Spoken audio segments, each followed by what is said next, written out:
Morning student. आज हम पढ़ रहे हैं क्लास 11th के व्यवसायिक अध्ययन में चैप्टर नंबर 4 कंपनी का निर्माण। और हमारा आज का टॉपिक है प्रवर्तक का अर्थ और प्रवर्तक के प्रकार। सो स्टूडेंट, हम स्टार्ट करते हैं प्रवर्तक के अर्थ से। जो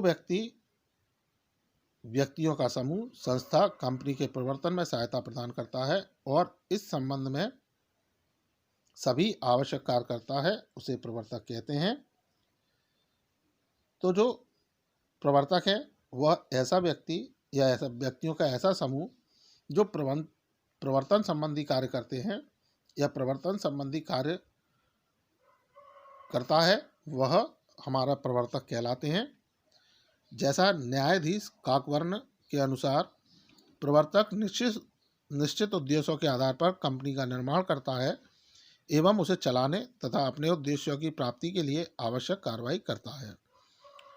तो जो काकवर्ण हुए, न्यायाधीश काकवर्ण ने भी प्रवर्तक का अर्थ बताते हुए कहा कि जो प्रवर्तक होता है वह निश्चित उद्देश्यों के आधार पर कंपनी का निर्माण करता है, यानी जो उसके उद्देश्य है, तो उनका जो मुख्य उद्देश्य होता है लाभ कमाना, यानी लाभ कमाने के उद्देश्य से जब किसी कंपनी का निर्माण करता है, उसे चलाता है और अपने जो लक्ष्य उद्देश्य हैं उन्हें प्राप्त करने के लिए जो आवश्यक कार्रवाई होती है उसे करता है, तो वह व्यक्ति प्रवर्तक कहलाता है।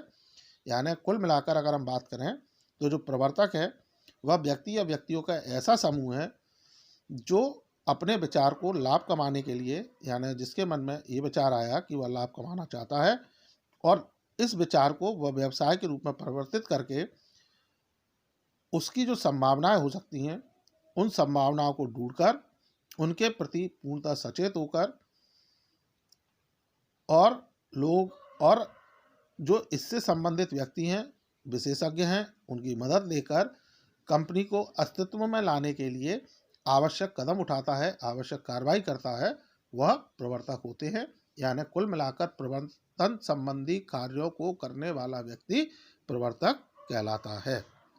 अब हम बात करते हैं प्रवर्तक के प्रकारों की। तो जो प्रवर्तक है उनके प्रकार, पहले इसके पॉइंट फिर उनकी डिटेल। तो पहला पेशेवर प्रवर्तक, दूसरा आकस्मिक प्रवर्तक, तीसरा उद्यमी प्रवर्तक, चौथा वित्तीय प्रवर्तक, पांचवा इंजीनियरिंग या फर्म एवं निर्माता और छठवां सरकार। पहले हम पढ़ते हैं पेशेवर प्रवर्तक।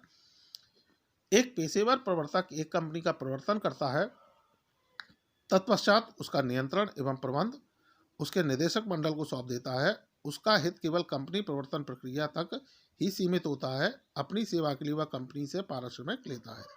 तो जो प्रोफेशनल प्रमोटर्स होते हैं, पेशेवर प्रवर्तक होते हैं, उनका काम केवल कंपनी का प्रवर्तन करना होता है, अर्थात कंपनी का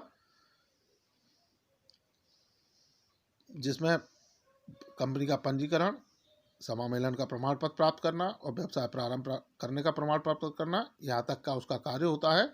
और उसके बाद उसका प्रबंध और नियंत्रण निदेशक मंडल यानी बोर्ड ऑफ डायरेक्टर को सौंप देता है। और उसका जो पेशेवर प्रवर्तक है उसका केवल हित इसमें होता है कि उसे वहाँ से पारिश्रमिक मिलेगा। दूसरा होता है आकस्मिक प्रवर्तक। ऐसे व्यक्ति जो किसी विशिष्ट कंपनी के प्रवर्तन के लिए आगे बढ़ते हैं और उसका निर्माण हो जाने के पश्चात पुनः अपने मूल व्यवसाय में लग जाते हैं, आकस्मिक प्रवर्तक कहलाते हैं। यानी आकस्मिक प्रवर्तक ऐसे प्रवर्तक होते हैं या ऐसे व्यक्ति होते हैं जो किसी विशिष्ट कंपनी के प्रवर्तन के लिए, यानी किसी कंपनी को के निर्माण के लिए आगे आते हैं और जैसे ही उनका प्रवर्तन, उनका निर्माण हो जाता है, वो पुनः अपने मूल व्यवसाय यानी उनका जो पुराना काम है उस पर वो लग जाते हैं। तीसरा है उद्यमी प्रवर्तक। तो इस श्रेणी में वह प्रवर्तक आते हैं जो अपने विचार के अनुरूप किसी कंपनी का प्रवर्तन करते हैं तथा उसकी व्यवस्था करते हैं। छोटी छोटी कंपनियों का विकास इसी प्रकार हुआ।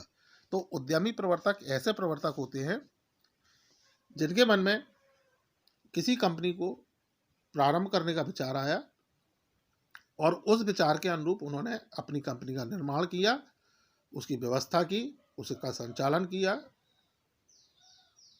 तो इस तरह के जो प्रवर्तक है वो उद्यमी प्रवर्तक होते हैं। और आज जो हम छोटी छोटी कंपनियां देख रहे हैं वह उद्यमी प्रवर्तकों का ही एक उदाहरण है। अगला है वित्तीय प्रवर्तक। कभी कभी विनियोग के लिए वातावरण काफ़ी उपयुक्त होता है और इस अवसर का लाभ उठाने के लिए वित्तीय संस्थाएं भी नए उद्यमों का प्रवर्तन कर देती हैं, इन्हें वित्तीय प्रवर्तक कहते हैं। तो जो कभी कभी अर्थव्यवस्था के अंदर ऐसी कंडीशन होती है जहां विनियोग करना यानी उस समय इन्वेस्टमेंट करना बहुत ज़्यादा सुटेबल होता है, उपयुक्त होता है, और ऐसे अवसर का लाभ उठाने के लिए जो वित्तीय संस्थाएं हैं वह भी उद्यमों का प्रवर्तन करती हैं, यानी नए नए कंपनियों का प्रवर्तन कर देती हैं। तो इस तरह के जो प्रवर्तक होते हैं वह वित्तीय प्रवर्तक कहलाते हैं। अगला है इंजीनियरिंग फर्म एवं निर्माता। कभी कभी अपने निजी हित की दृष्टि से इंजीनियरिंग फर्म या निर्माता ऐसी कंपनियों का प्रवर्तन करते हैं जो उनके द्वारा उत्पादित वस्तुओं के ग्राहक बनकर मांग सृजित कर सकें। इससे उनकी वस्तु विक्रय की समस्या दूर हो जाती है। यानी जो कभी कभी जो अपने निजी हित की दृष्टि से इंजीनियरिंग फर्म या निर्माता ऐसी कंपनियों का प्रवर्तन करते हैं, यानी जो इंजीनियरिंग फर्में हैं या जो निर्माता कंपनियां हैं वो ऐसी कंपनियों का निर्माण कर देते हैं जो वहाँ जो वस्तुएं बन रही हैं उनके ग्राहक बन जाते हैं और उन वस्तुओं की मांग करने लगते हैं। ऐसे में उनकी जो विक्रय करने की समस्या है, यानी जो उत्पादित वस्तुएं उनको बेचने की जो समस्या होती है वो स्वतः समाप्त हो जाती है। अगला है सरकार। सरकार देश की आर्थिक, सामाजिक एवं राष्ट्रीय दृष्टि से अनेक व्यावसायिक संस्थाओं का प्रवर्तन करती है। भारत में भी केंद्र व राज्य सरकारों ने अनेक औद्योगिक एवं व्यापारिक संस्थाओं का प्रवर्तन किया है। तो जो सरकार होती है वह देश की आर्थिक, सामाजिक या राष्ट्रीय स्थिति को मजबूत करने के लिए या राष्ट्रीय स्थिति राष्ट्र की दृष्टि से अनेक व्यावसायिक संस्थाओं का निर्माण करती है या उनका प्रवर्तन करती है। भारत की जो केंद्र सरकार है, राज्य सरकार है, उन्होंने इस तरह की अनेक औद्योगिक और व्यापारिक संस्थाओं का प्रवर्तन किया है। तो जो सरकार है वो अभी एक प्रवर्तक का रूप है। सो स्टूडेंट, ये था प्रवर्तक का अर्थ और उसके प्रकार जो आपको समझ में आए होंगे। इनसे संबंधित यदि आपके कोई भी डाउट्स हैं, क्वेरीज हैं तो आप संपर्क करके पूछ सकते हैं। So thank you.